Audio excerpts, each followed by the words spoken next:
buku yang mana yang diluncurkan tadi. Ada banyak buku yang di situ dan itu ada yang dari yang serius, ada yang kisah nyata gitu kan. Misalnya kita tidak menyangka bahwa akan ada yang orang dari Mahkamah Konstitusi dia akan menulis tentang filsafat hukum, itu kan luar biasa sebenarnya. Bahkan kalangan kampus pun belum tidak banyak orang yang mempunyai kemampuan untuk menulis itu. Dan ini sebenarnya seperti saya disampaikan tadi juga oleh Pak Wakil Ketua MK, Prof. Saldi Isra, ini harusnya kan cambuk buat kalangan kampus ini. Justru untuk lebih produktif menulis buku seperti itu.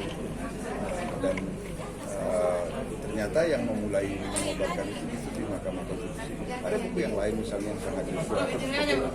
Kita melihat Profesor Bagirmanan di usianya beliau yang sekarang 70 berapa ya? 80 kan ternyata tidak produktif. Prof. Jibli yang sangat produktif itu yang selalu menantang saya, itu sudah punya buku berapa sekarang dan sampai sekarang saya tidak bisa mengalahkan beliau. Nah itu yang semangat seperti itu menurut saya yang membuat acara seperti ini menjadi luar biasa dan diadakan di Perpustakaan Nasional yang mestinya karena kita anggap sebagai tempatnya di mana pencerdasan kehidupan bangsa dimulai kan begitu. Nah itu kan itu ada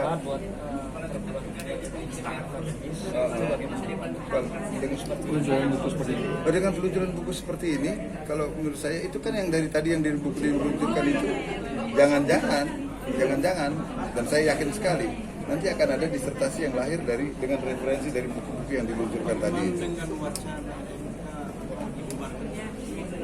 Kalau saya sih mau terserah mau bubar apa enggak, buat saya itu terserah aja. Yang penting sistemnya itu mau apa? Kalau kita mau gini loh, pertanyaan Bapak jadi agak saya jawab agak panjang jadinya. Kalau mengenai ini, kalau kita bernegara mau memilih apa? Kalau memilih konstitusional model nggak mungkin tidak ada MK. Iya. Tapi kalau mau memilih parliamentary model, ya boleh ubah undang-undang dasar dulu. Kan tergantung kebutuhan kita. Kalau kita lebih nyaman dengan sistem parlementer, ya pilih parlementer seperti yang dilakukan oleh Inggris. Tapi kan kita sudah pernah dengan sistem itu, pernah kabinet yang umurnya seminggu kan? Kenapa? Nggak ada yang punya konstitusi. Ada, tapi masih konstitusi tidak tertulis. Ada 3 negara seperti tahu saya, Israel, Inggris, dan Selandia Baru. Apa itu maksudnya kan? Nah, itu ada. Bukan mereka tidak punya konstitusi. Konstitusi tidak tertulis yang dia punya. Lalu gimana dipaparkan ke masyarakat? Gampang, itu kan terdokumentasikan lewat praktek ketatanegaranya. Makanya pilihan sistemnya kita mau ambil yang mana. Nah itu yang berdasarkan, karena mereka berasal dari itu baik. Ya, kalau baik kan nggak bisa kita menilai dengan ukuran kita. Dia punya ukuran sendiri. Kalau mereka punya tradisi seperti itu dan ternyata it works, kita nggak bisa menilai. Sebaiknya kita punya kayak Ya, menurut saya begitu. Karena itu pesan dari pembukaan Undang-Undang Dasar kita itu adalah membuat sebuah Republik Indonesia yang berkedaulatan rakyat. Di mana lagi ada rakyat yang bisa berdaulat selain di negara yang demokrasi, dan negara yang demokrasi itu pasti menganut prinsip supremasi konstitusi.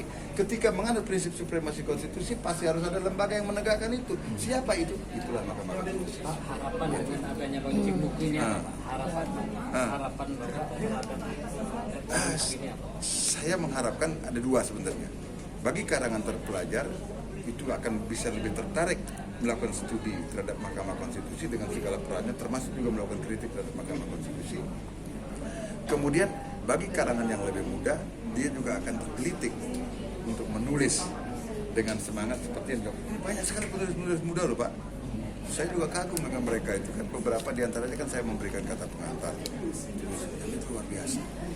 Makanya saya senang ya dengan dengan acara ini. Lebih senang lagi karena saya pernah menjadi bagian dari Mahkamah Konstitusi yang sebelum jadi hakim. Sekarang juga masih ya. Jadi walaupun jadi hakim garis ya sekarang. Terima kasih. Oke, ayo. Terima kasih Pak. Pak. Prof. Ayu aja deh. Nama lengkap saya